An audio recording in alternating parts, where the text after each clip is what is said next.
Welcome back to the channel, everybody. Hope you're all doing well. So today we are going to have an opinion-based video. If you are easily offended and you cannot discuss your feelings in a constructive manner, you're probably going to be best off clicking to a different video. Go watch the one on back pressure.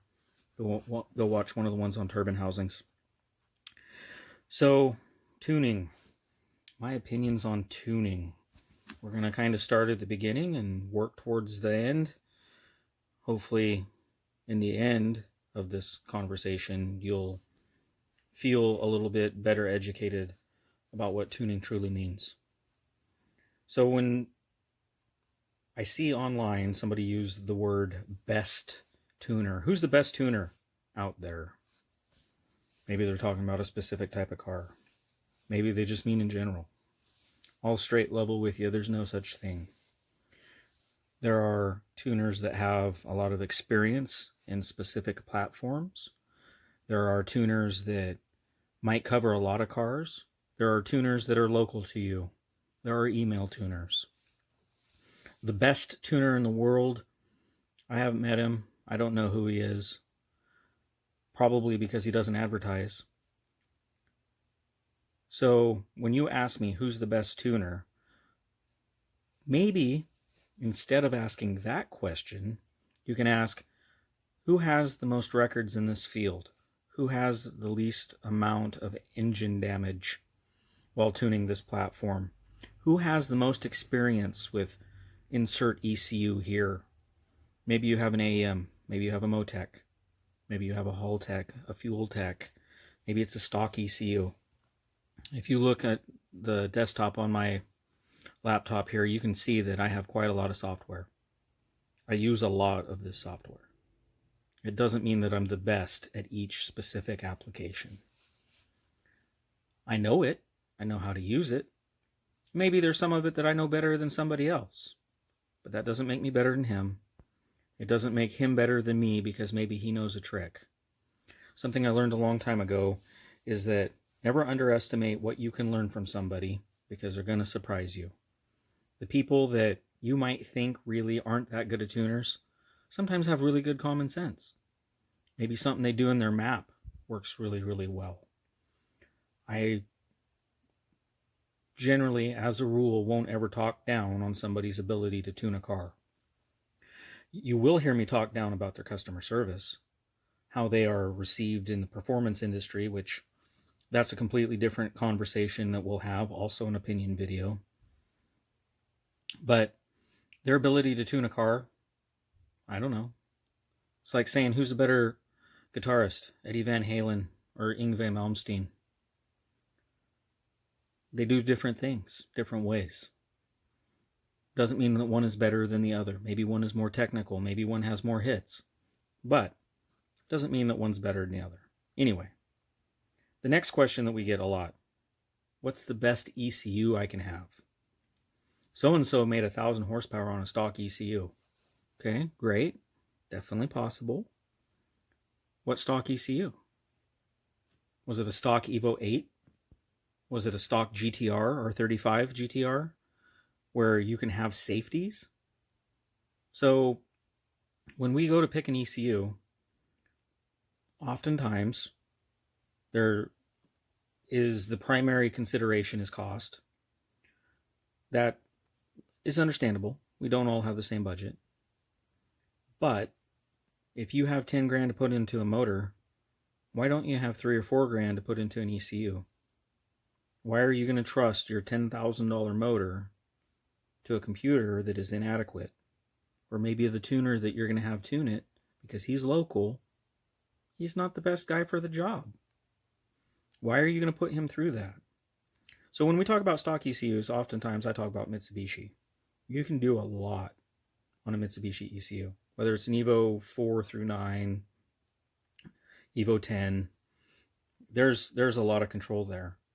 In the end, though, everything is a hack. I don't mean hack like garbage. I mean like it's been hacked, like rewritten software. We have gotten very good about repurposing and making it work, but it doesn't mean it's the best fit for you. 400 to 750 horse car? Sure.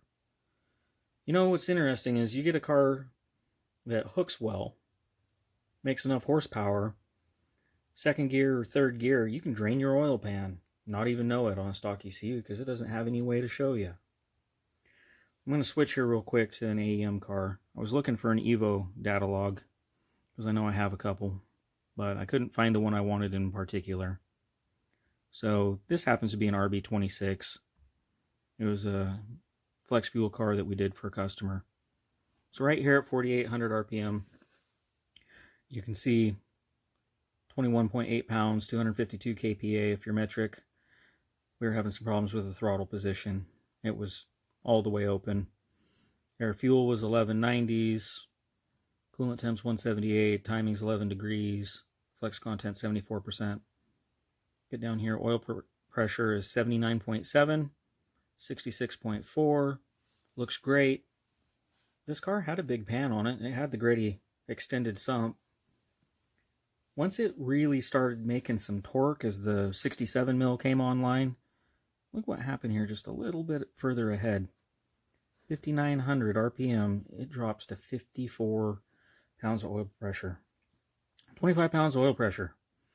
Did a couple of things. This particular ECU has safeties. A lot of them do. A lot of the standalones. Oil pressure protection came on. Obviously, it also means that the global engine protect is on. Right here, 65 pound minimum. Turn the car off. Turn the injectors off. Save the motor. You know what fixed that? Quart of oil. Just running a little high on the stick. It's not a dry sump motor. They have a weak oil pump anyway. That was the best way to fix that particular car. Just running a quart high. I see it in Evos all the time. You have an 800 horse Evo on a stock oil pan, 5 quarts, even if you run a little high. Third gear, it'll hook and drop to 36 pounds of oil pressure from 95. How long do you think your motor's going to last on the street? Now put slicks on it, take it to the track. How long is it going to last? Not very long. So, picking something that matches your investment makes a lot of sense. Now, some of the downsides of standalones, obviously, they're not always the easiest to find a tuner for. Lots of people tune AEMs. Not a lot of people tune Motecs. Motec is a great ECU. It has a lot of stuff written into the firmware that allows CAN integration. You don't lose much. A lot of plug and play options. A lot of people make jumper harnesses. I can't say enough good about it.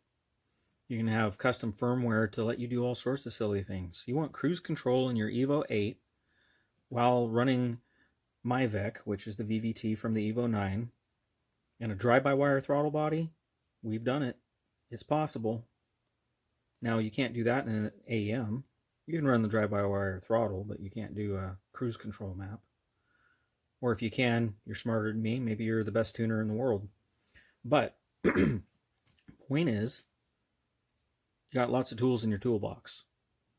Just because something's not a 10 millimeter doesn't mean it's useless.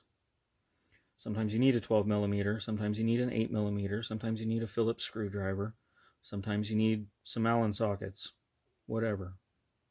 So picking a budget, picking an ECU that's going to meet the requirements for your project, because maybe you only put $500 into it and a stock ECU is fine. Maybe you put $5,000 into it and a Haltech's okay, because you can get a Haltech Elite 750, run batch fire injection, or an AEM Series 3, less than $1,000. Build a harness. Maybe you have a $50,000 motor and you want to make sure you have every possible occurrence covered. Great. Put a Motec in it. Maybe you want really awesome track support, so you go get a Fuel Tech because you know that all big events, they have all sorts of employees running around helping guys on Fuel Tech. There's always a tool for the job. You got to pick it. You got to pick your budget. You got to pick what you need. But the safeties, to me, is the difference. That's what protects your motor. This car didn't even make 750 horse. This particular R32 GTR, I think, only made 600. But it was enough that it could cause it to drop oil pressure. saved that gentleman a lot of money on his 2.8 liter stroker motor. So as we continue the discussion, finding somebody to tune it. That's another good reason to pick a particular ECU. Maybe you have to make a little bit of a judgment call that, hey, I'm going to have to fly this guy in, or maybe I'm going to do this ECU because the local shop that I trust that built the motor, they can tune it, they just can't tune the other one. Maybe you're going to lose some features. Maybe your brand new car doesn't have a dash anymore. Maybe you're going to have to buy a dash so you can see how fast you're going. You're going to have to guess at your fuel level. But sometimes that's the choices you got to make. Obviously, in race cars, we do all sorts of silly things. But you have to stop and think about what is truly important to you. Spending a bunch of money redoing your motor and your turbo kit because it pieced out? Or maybe spending a little bit more on an ECU. Finding somebody that will get in a plane and fly to you, find a dyno, make the car work. All those decisions that we got to make individually. But you can see some of the safety features here. This is why I like standalone ECUs over a stock ECU. Coolant temp protection. Some ECUs do have this. They'll limit wastegate duty cycle versus coolant temp. You can pull timing versus coolant temp or air temp. Honda does that. Even a stock Evo 10 does that. You can see here I got some break points. When it's cold, 104 degrees, 5,000 RPM, 165. Gonna let it up to 6,500. 170 and up. It's pretty much full temp in my book. Anything past 212, definitely start to pull the revs down because probably have a problem. Oil temp, we can do it versus oil temp.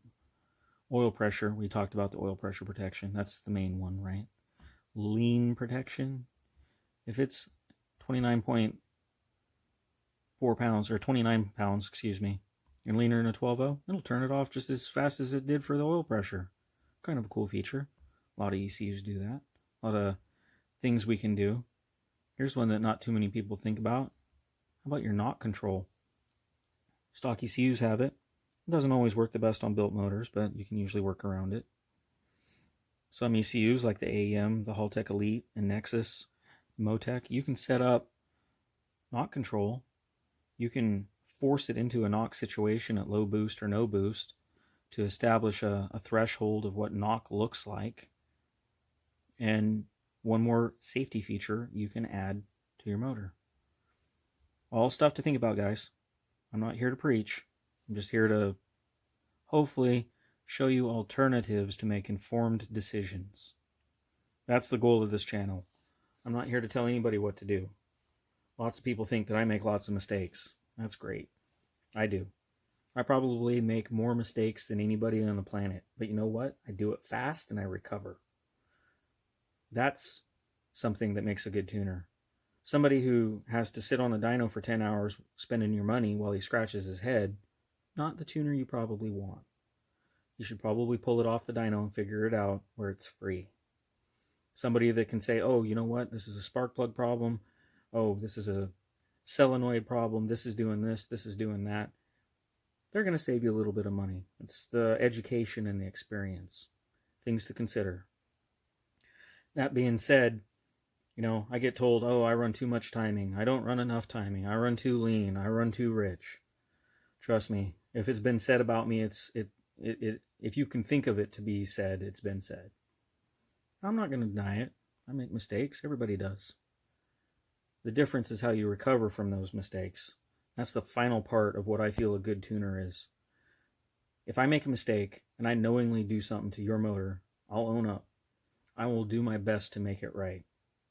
If I feel it's a situation where maybe you set me up, maybe you brought me something that you didn't know if it was hurt or not, but you had a sneaking suspicion, this is why we do pre-dyno checks. Why we check the compression. Some cases we check the leak down. Sometimes we put a bore scope in it. We make sure that we're helping you save your money just as much as we're saving our money. Because there's no worse feeling than putting somebody's car on the dyno, getting 2 or 3 pulls in, and something goes wrong. Story that I'm willing to share, because I'm not going to hide anything. I accidentally did a 3-2 on the dyno one time. I was trying to go to 4th gear. I missed it. That motor turned 9100. Broke a shim bucket. We had to put a motor in it. I didn't lie to the customer. I didn't tell him that his motor had let go.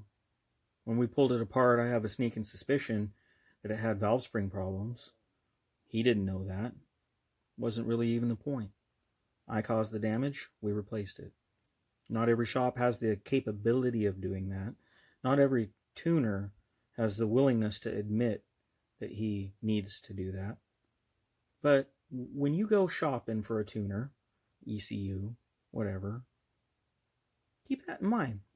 Think about, what is this person going to do if something gets messed up? Is he going to tell me to get on down the road, go find a U-Haul and tow my car away? Is he going to own up to it? Is he going to take care of it to the best of his ability? What's he going to do?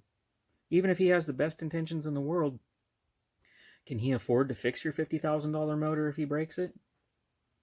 Would you trust him with your $50,000 motor if you weren't sure, if you weren't positive? Goes for a lot of things. Performance industry is full of people that are unscrupulous. You gotta be careful when you go shopping for things like this. Anyway, I hope that you guys find this was helpful. I know it's a little bit longer than I intended. I got a lot to say on the subject, obviously. Next videos are going to be coming live from Texas 2K. We're going to go through the pits. We're going to talk to some of my friends that I get to see at that event. We're going to see some fast cars. We're going to have some recorded footage. Excuse me, I keep using the word live. We're going to have some recorded footage of fast cars in action. Anyway, I hope y'all enjoy your week, your weekend. Get back to working on them race cars, and we'll see you on the track. Okay, bye.